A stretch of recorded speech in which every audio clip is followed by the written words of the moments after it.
All right, good morning, everybody. Happy Wednesday. Looking at a probably quieter market from here and in for the rest of the week, given the Thanksgiving holiday, of course, tomorrow. So we're gonna keep it nice and tight here this morning. But I do think there are some pretty important things that we want to go through. I want to just quickly make sure you guys can actually hear me.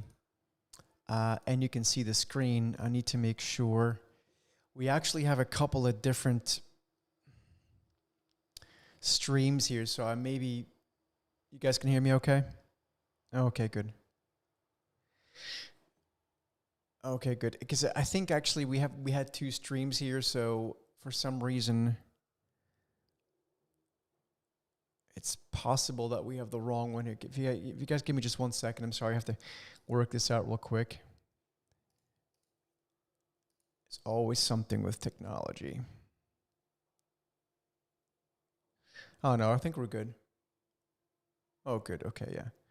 So this is this one. I'm just matching up the comments. Oh yeah, we're good. Okay, perfect. Excellent. Very good. Okay, well let's start this again. Again, good morning, everybody, and I guess an early happy Thanksgiving for tomorrow. I will revisit that in a minute as well. Wanted to go through a few things here this morning and keep it to a bit of a more mellow tone, which I think is always nice at this time of year. But there's a couple things that have really sprung up on our radar that are quite notable. Obviously, Apple, which we actually talked about yesterday. If you are a Market Rover member, you are receiving an email on that this morning with an alert. But also regional banks. So what I'd like to do is I'd like to go through this stuff in sequence. If you are not a member yet, please make sure you hit the subscribe button. Obviously, the channel subscription is free here for this. So if you could do that, that would be wonderful. It would really help us out. And that way you get alerted when we go live, right? So that way you get alerted when we have new research, new podcasts, new ideas, new live shows, whatever. And that's typically very helpful. Also, if you could give us a thumbs up like on all the emails, all the videos and stuff, that would be wonderful. We also, I should mention, we actually also post inside the YouTube channel. We also actually post what's called YouTube posts. So in fact, I actually posted a chart that I'm going to show you guys here in a second. You can also follow our YouTube shorts if you want to be a bit more on the lighter side of things. But let's actually start off with this. And so this is straight from the YouTube posts page. It's the 100-year chart. I'm actually going to bring you the full chart, but it's already there for your reference. So if you want to find that 100-year chart that I'm going to show you here, you'll find it inside the YouTube posts inside the members area, the YouTube channel here, I should say. And that chart is really this one here. This here is the 100-year chart of the S&P 500, and I just think it's important to remember where we are, right? There's a lot of stuff going on here that I think is a little bit confusing in terms of time frames, and that certainly makes sense to me given the fact that everyone has a bit of a different time frame on things. But this long-term chart is probably going to hold. I think it's going to be very difficult for the S&P to rally a whole lot further from here on a multi-year basis. And ultimately, it's probably going to fail, and we're going to, get right back into this. So, but for right now, this is not meant to be a catastrophically bearish call in the S&P. Just kind of reminding people of kind of where we are in the big picture. So, if you want to grab that chart, what you need to do is go into the YouTube channel and click on where it says posts at the top. It's like our blog, basically, that I update with ideas and charts, throughout the week. So if you want to grab that, that would be the place to get that. The second thing I want to walk through is the VIX. So we talked about the VIX the other day, and I mentioned that the VIX basically has like this regime of sort of three kind of areas, and basically anything roughly below 15 in the VIX is kind of like more or less where equities go higher. Between 15 and about 25, it's not an exact science. It's kind of where things tend to be a bit choppy. And then I think, a 25 and above is basically when markets, specifically the S&P 500, is typically bearish. And if you zoom in where we are right now, you can see for the most part we're smack dab in the middle of this sort of choppy zone. And of course, if you look at the S&P, then you will notice, I'm going to bring up the SPY, that's kind of exactly where we're at, right? Now, what we accomplished yesterday in the S&P, or what the bulls accomplished, is very, very impressive. I will tell you that. And we mentioned this yesterday. We talked about if the S&P were to overcome last Thursday's big sell-off outside of reversal day, that would be quite bullish. And quite frankly, that's now happened. Now, I'm going to watch the market very closely today, but we are very close to that one big sell-off day to be essentially completely made good. Well, it hasn't actually been made completely good in just 3 days, which really is bullish, right? As much as I don't agree with what's going on here, we do have to respect the price action, right? Ultimately, I do think it's all going to end very badly, but that's not the case yet, right? At least not as far as the S&P 500 is concerned.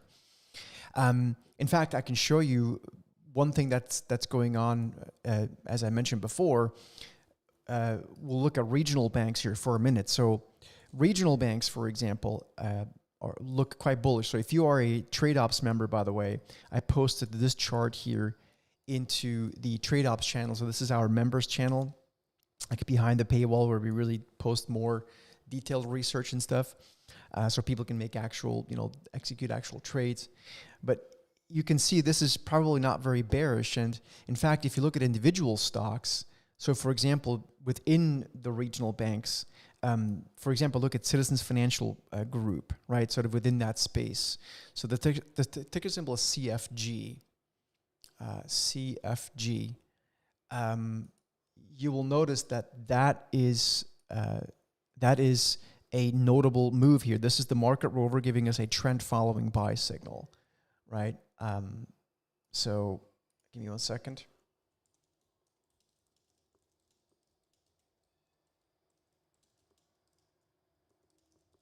Okay, so if you guys want to write this one down, this is CFP, ticker symbol CFG, CFG. I will type it into the chat box.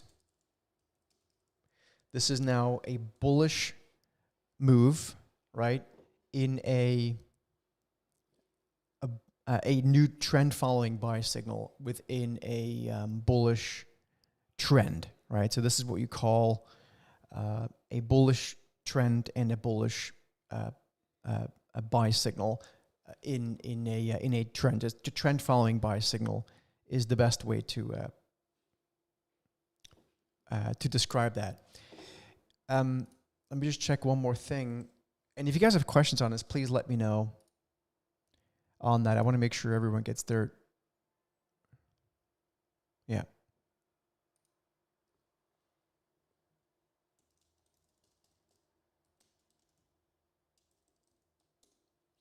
Okay. All righty. So before we continue, and we take any more questions, and I want to go through Apple as well. There's a new setup in Apple as well that I'd like to show you. I want to just quickly remind you, the markets rotate, right? They always rotate from one sector to the next. Regional banks now are all of a sudden looking pretty good. So we call that sector and group rotation. And if you want to learn about it, I'm doing a webinar again today on sector and group rotation. It's a completely free session. It's part of our weekly educational series. So if you want to join that, I'm going to quickly type that link in there. It's the Steady Trader. There you go. Yeah. Yeah, perfect. I think Christian actually just typed it in, so that's perfect. So, sector and group rotation is constantly going on. That is the one constant in markets that is always taking place. And particularly when it comes to on a forward-looking basis, right? If we assume that the S&P is not going to be just going higher, forever at the rate at which it has, sector and group rotation, while it always works, is going to become even more important then, because at some point, guess what? The tech sector is not going to lead again. It's actually already not leading now. There's actually other parts of the market doing way, way better. Just wanted to give you guys a heads up on that. So you can go to the link that Christian typed in there. It's thesteadytrader.com/event. John, yeah, we did it yesterday. We did that session yesterday. It's an educational session. So if you were there yesterday, you obviously saw it. But we want to repeat it again today. I'm going to do it again today because a lot of people, it's Thanksgiving week, so a lot of people can't join everything all day long, right? So I'm doing it again today because we had so many people asking. Okay, so now that's CFG, regional banks. Another stock that we actually talked about yesterday is Apple. Okay, so I'm going to make this chart as large as I can, and you can see that Apple is now in a bullish trend. So it went into a bullish trend in mid-October, and we received an initial buy signal on the 23rd of October. Then it reached both the profit targets, and now we're getting another buy signal, and that also looks like it can work towards targets 1 and 2. Okay, so that's Apple and CFG. I want to quickly move on over to gold because gold continues to act rather choppy. But the GLD ETF, as we touched on early this week, is essentially in a consolidation phase. We made that call when it topped out in mid-October, if you might recall. So personally, from a trading perspective, I don't see a whole lot to do here for gold. It's consolidating, and quite frankly, we don't really have any clear signals here that qualify. But gold could be in a bit of a consolidation phase here, maybe for longer than people think. But again, we're just going to respect the signals and see where it goes. We thought we had a good signal about 2 weeks ago, and we did, and gold is actually a little bit higher from there, but it hasn't taken off like crazy. So that's not atypical for gold, by the way. I should mention that as well. So I think that's the other point. So I think that more or less covers it. I want to, last but not least, quickly touch on Bitcoin, which we continue to see a lot of weakness on, right? It just is unable to bounce. In fact, we talked about the correlation between Bitcoin here on the lower chart, which is the lower line, which is the orange line, and the NASDAQ 100, which is the blue line. And what's going on here is that, if, and this is a big if, right? But if Bitcoin is some sort of a leading signal, then we should see the NASDAQ 100 fade out here pretty quickly. But honestly, it's just hard to know right now. So I need to see the rally of the past 3 days give up pretty quickly if Bitcoin is any leading indicator. I think it should be. I think what's happening here is a lot of year-end sort of marking up books. And I don't think we're out of the woods yet into a year-end rally, but again, I want to respect it. What we had the other day, and this is something I mentioned a lot over the past week, pretty much anywhere I could, and I'm trying to find the chart here. We did have that sell signal, both from a momentum perspective, both on the NASDAQ 100 and on the S&P 500. And those signals essentially remain intact. We don't have a new buy signal yet, but we could be another 1 or 2 up days or even just 1 or 2 flat days away from another buy signal, right? The good news is that when we got the sell signal, the free profit target was actually reached. I still think, if we fade the rally from the past few days, the S&P could easily go to 630, but we're in a tricky spot right now. So I would be quite careful here leading out in any windows, because again, things can, we don't have a clear new buy signal. That's for sure. In fact, we don't have one. We just have the trend that remains intact, and we had a short signal that reached a free profit target, but I don't think we're out of the woods yet going higher. But again, that can change pretty quickly. So stay open-minded. Remember, it's Thanksgiving week. As far as U.S. markets are concerned, so tomorrow markets are closed. Friday is a half day. So I wouldn't be surprised unless there's some news if this market just kind of goes sideways or a little bit higher. And, then as soon as I get a new buy signal in the S&P or the Qs, we might be more willing to add back to risk. But right now, it's a bit suspicious that we had such a strong 3-day rally, making completely reversing last Thursday's sell signal. It's not normal for that to happen. I do want to remind people that typically in markets history, when you have a big outside reversal day like we had the other day, it is not a normal thing to see such a sharp reversal back up. It tells us that there's still too many believers, too many people that may have to mark up their books, too many retail investors that have never seen anything but a market going higher, and too much liquidity, right? And